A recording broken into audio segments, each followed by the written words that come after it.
Right, good morning, ladies and gentlemen. Today I'm going to go over 5 cold emails that I've received in my inbox. I'm going to critique every single one of them, going over exactly what's good about them and what's not, and showing different ways to improve them to give you a clear idea about what constitutes to an effective cold email. I'm also going to share a framework that I use to help write my cold emails, which I'll be using to critique each of the ones I have in my inbox. You can steal it. And yeah, it will make writing cold emails, effective cold emails, a hell of a lot easier, and help you generate a lot more leads. So anyway, let's jump straight into it. Firstly, let's go over the 3 elements of a powerful cold email. So yeah, this is a framework that I use to write cold emails.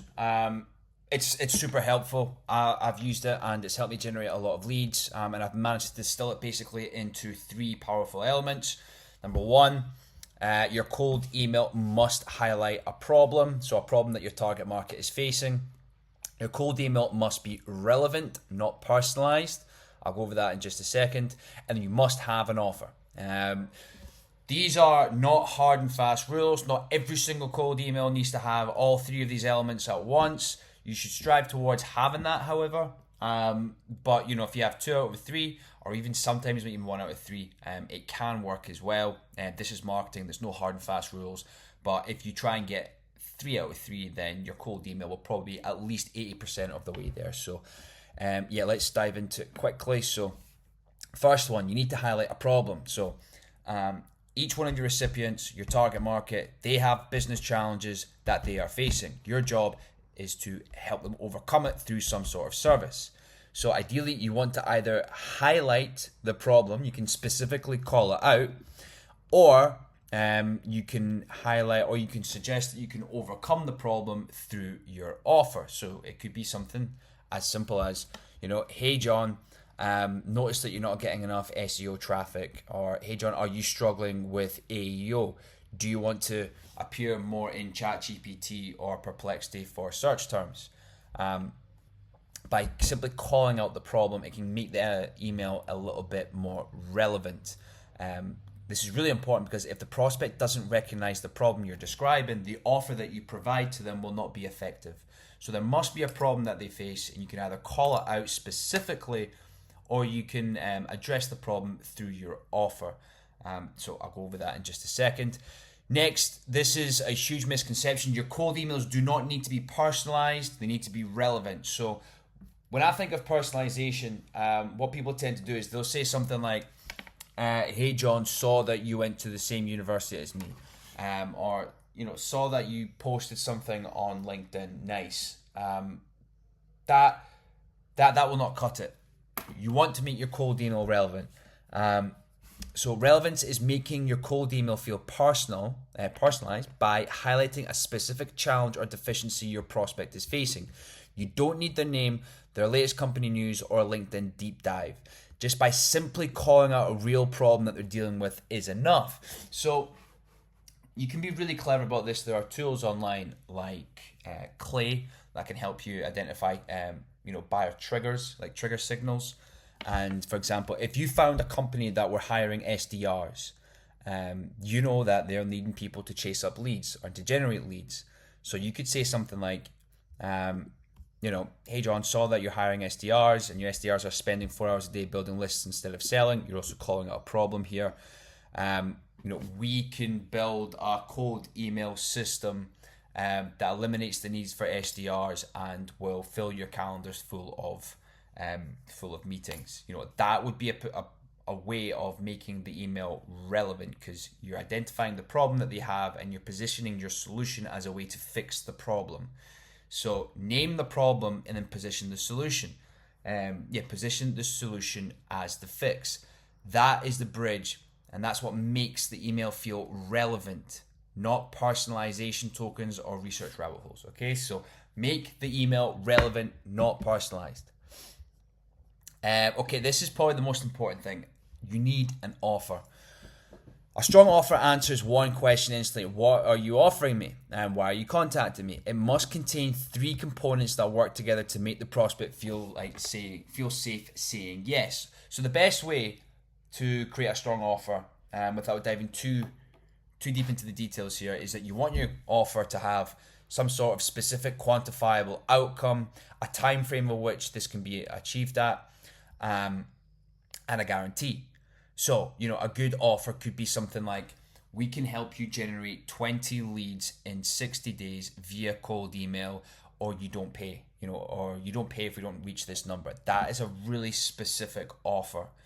The problem with a lot of cold emails, and you'll see in just a second, is that tons of cold emails come into the inbox. They have terrible offers like, we can help you grow your business with SEO. Whoa, okay, like that. That's just, number one, how can you grow it specifically with SEO? But there's multiple different ways you can grow it with SEO. And then on top of that, what results can I expect? Will I be on the page one for certain search terms? If so, what search terms would I be on the first page for?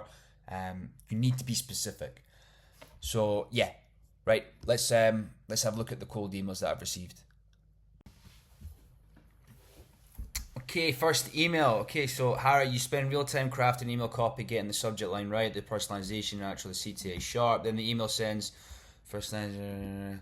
Okay, right off the bat here, this kind of, I'm not a big fan of emails that kind of feel like a big monologue, or if they're kind of creating like the opener of like a blog. I think it needs to get straight to the point. I don't really know what they're talking about here. I wouldn't say this is entirely relevant because they haven't highlighted a specific event or deficiency or challenge that I'm facing. Yeah, it just feels like the opener to a blog. What are they offering? We built an AI audit that checks every email terms and sequence of presentation. Okay, though, this is written by AI, so that's also another bad. That's also a no here. For it sends, takes under an hour. Want me to run one on a client portal so you can see what it catches. Right, okay, so I don't know what their offer is. I don't know what value they provide or what they do, which adds a little bit of confusion. It's a little bit vague. They could just get straight to the point. What do they offer? Does their software... Right, like, from my understanding, I think what they do is they offer some sort of software that helps you pick up on mistakes from emails that you send out, like a broken token. They should just say that. This is far too long. Right, so a better way of saying it would be say something like, hi Harry, we scan business's entire CRM, every template and auto fill field, and check 800 plus variables to catch broken fields before the email sends. It takes under 1 hour. Last month we ran it for a company and found 200 broken personalization fields that were sending emails as hi to levers. But okay, so this is much better because number one, we're telling you exactly within like the first second what we do and what the value that we provide, and we're naming like a client, a case study, a real life situation where we managed to save them, from making like 200 errors in an email, which is that's huge if you rely on email as a revenue generator. And you basically contextualized it here, and the call to action as well. It's low friction. You're not asking for a call. You're offering a little bit of value. So this would be much better, much better. Email number 2. Hello Harry, would it be okay if our team compiled a complimentary database of 1,000 highly relevant potential prospects? Each prospect would contain a LinkedIn profile, verified email, their company job title. Okay, no, this is really bad. Number one, okay, I understand that you're offering me leads, but the problem with offering me leads is that you haven't helped me visualize the outcome of having your leads. I need to visualize the reward. So, for example, you can contextualize it. He could say something like, "We can help you save," I don't want leads. I want leads that will help me move me in the right direction, and you need to fill in that information. So this is not a good cold email. So he needs to help me visualize. He needs to contextualize exactly what is so valuable about the leads that he'll give me. How much time will it help me save? Is it? He could specify the exact target market that we are sending emails to, which would make the email a lot more relevant. So let's see how we can scrub this up. here is a much improved version. Hi Harry, we can help you save around 4 hours of prospecting by providing you with a list of 1,000 digital marketing agencies who are actively searching for your cold email services. Okay, so why is this relevant? Number one, he's telling me the value. He's going to save me at least 4 hours of prospecting. I know how much of a pain in the ass prospecting is. I absolutely hate it. It's the bane of my my existence at the moment. Over here, 1,000 digital marketing agencies. This is completely relevant to me because I target digital marketing agencies for my cold email services. So this email makes it instantly relevant for me. And the fact that he's highlighting the industry that I'm in and the service that I provide also makes it even more relevant. Over here, he's just adding a bit more detail about what the list would entail. Email, company, job title. And at the end he says, we've already sourced the list for you. Mind if I send you the list? I would say yes to this cold email. If somebody sent me this cold email, I would say yes. It's so easy to say yes. There's no friction. He's not asking to hop on a call with me. And yeah, it's highly relevant. I know exactly what I'm going to get, the value of it. I want to try before I buy, so he's going to send me something that's free. So yeah, if this was the cold email, I would say yes. Email number 3. Hey Harry, found your video on why your first cold email campaign sent 1,000 emails with $0 in pipeline and how mistakes like weak CTAs, AI written copy, unclear offers, and not testing scripts can quietly kill outreach while doom scrolling. I got some video ideas that could be a fit for your channel, man. If I send over a script, if you end up recording the video, I'll edit the package for YouTube for you to post. P.S. Only asking this because YouTube structure helped another consultant generate inbound leads and paying clients. This is actually not bad. I quite like this cold email. Why? So in the opening line, they actually have made this somewhat relevant and personalized because I did recently post a YouTube video on this exact topic. So when I saw this, it pulled me in. I was like, well, hold on a second. You've actually taken the time to research me. However, I know this was written by AI. You can kind of tell. So whenever you see like a first line or something, or the personalization line, shall we say, it feels like different variables have been kind of like appendaged onto one another in a very slight incoherent way. You can tell that it's AI. So found your video. So you can tell that they've told the AI to begin the video with found your video on, and then it will just list out like a summarized description of the video. And on top of that as well, it uses like an AI phrase here, quietly kill or silently kill. Like, this is a really popular AI phrase, but however, it is relevant. I got some video ideas that could be a fit for your channel. Mind if I send over a script? I quite like this. This is I don't know the exact value. I assume like they are like a YouTube agency, and that seems quite clear. I don't know what the value of it would be, but she does kind of go on to mention a case study. Mind if I send over a script? I'd probably say yes to this. Just out of curiosity. It's a low friction CTA. She's basically saying if you like it, I'll charge you for it, which, you know, I understand. And then at the end here, they've basically said a case study, only asking because this YouTube structure helped another consultant generate inbound leads. Okay, so name drop. This is really important. When you're mentioning a case study, always name drop the client. Number one, it allows the person, the recipient, to do their own little research and see if it's relevant to their industry, or, you know, if you name drop them, then it shows that they're real. I mean, she could just be making this up. And then she says it helped them generate inbound leads. Like how many inbound leads? We need to be specific here. So you could say you could even have a percentage. It helped increase their inbound lead generation by like 33% or something like that. So I would name drop the client, and then I would give a specific stat or a quantifiable figure about the outcome of their engagement with their client. So well done, Mark. This is not bad. I give it about a 6 or 7 out of 10.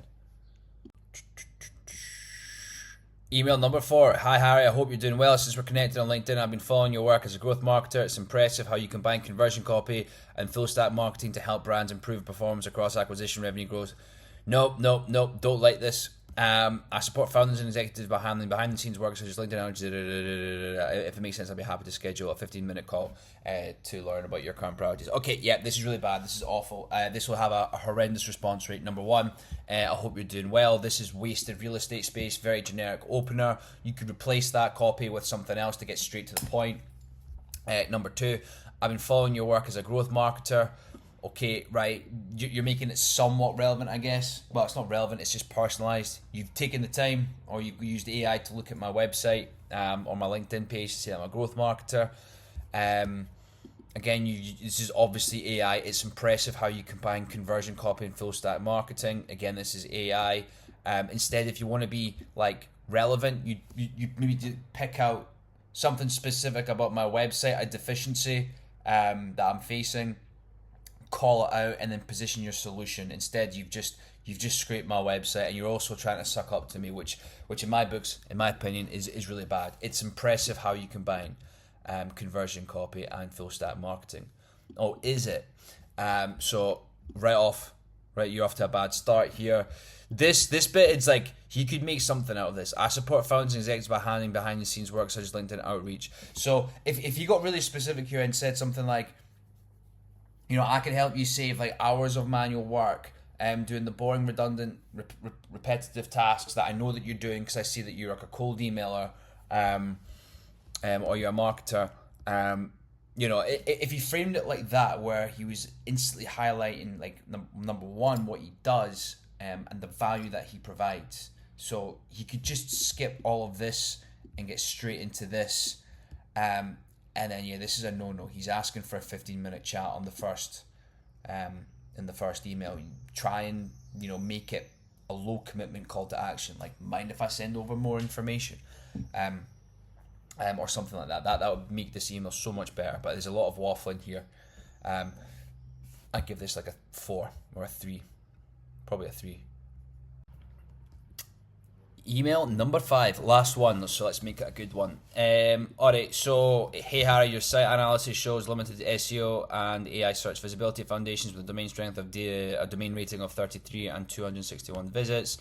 I've helped SaaS companies at your stage scale from near 0 to 100k monthly visits and 100 daily signups, including those in challenging niches like email automation and social media scheduling. Want a short walkthrough of how we'd approach this.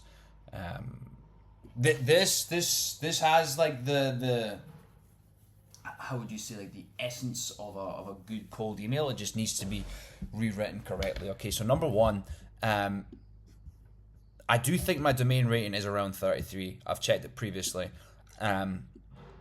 So I know that this is perhaps like somewhat like personalized and relevant to me.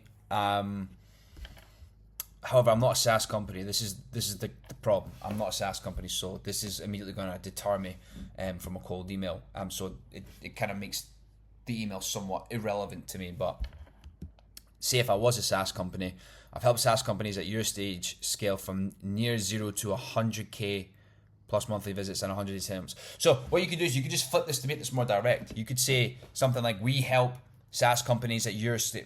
We can help you. We can help you get to over 100k monthly visits and 100 daily signups within 4 months or within 3 months or by the end of Q3. Can you see how I've instantly made that more appealing, because we've specified a direct result, like outcome that I can expect within a specific time frame. And if you really wanted to make this even better, you would insert a guarantee at the end saying, if we don't reach this number, you don't pay. If I received that email, I would definitely send a response back about, yeah, fire over some more information. I'd be interested in hearing this. And then this CTA is it's all right. It's low commitment. He's not asking for a call on the first one. I've rewritten this cold email in a way that will be a lot more compelling. So, hi Harry, ran your website on some of our SEO tools, and it says that you have a domain strength of I'll probably do domain strength because I might not know. DR might not instantly register. So that you have a domain strength of 33, and you're probably pulling around 261 visits. Okay, so this is kind of teeing us up. It's kind of It's personalized in a way that's going to make the offer relevant because he's now going to provide a solution to the problem.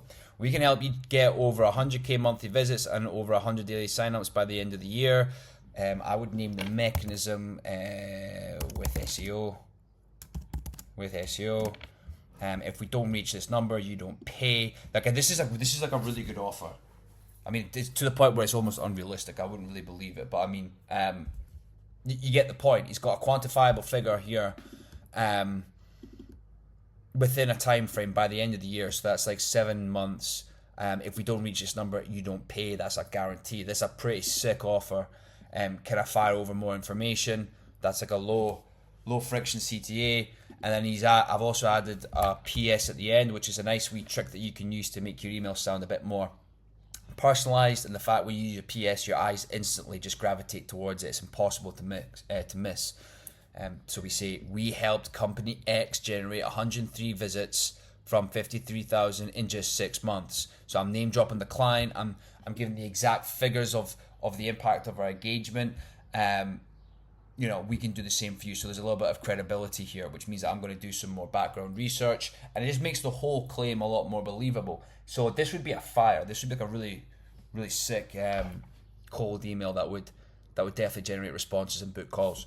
But if we to go back to his initial cold email, I'd probably give it like a 7.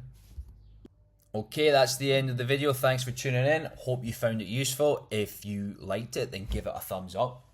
If you have any questions, then put your questions in the comment section below. If you need any help with your cold email campaigns and you want to generate more leads ASAP, then I currently have an offer where I can generate 20 leads within 60 days, or you don't pay. Then just simply get in touch at info@stackedmarketing.co.uk. I've put all of the information below in the description. So, yep, make sure to check it out, and I'll see you in the next video.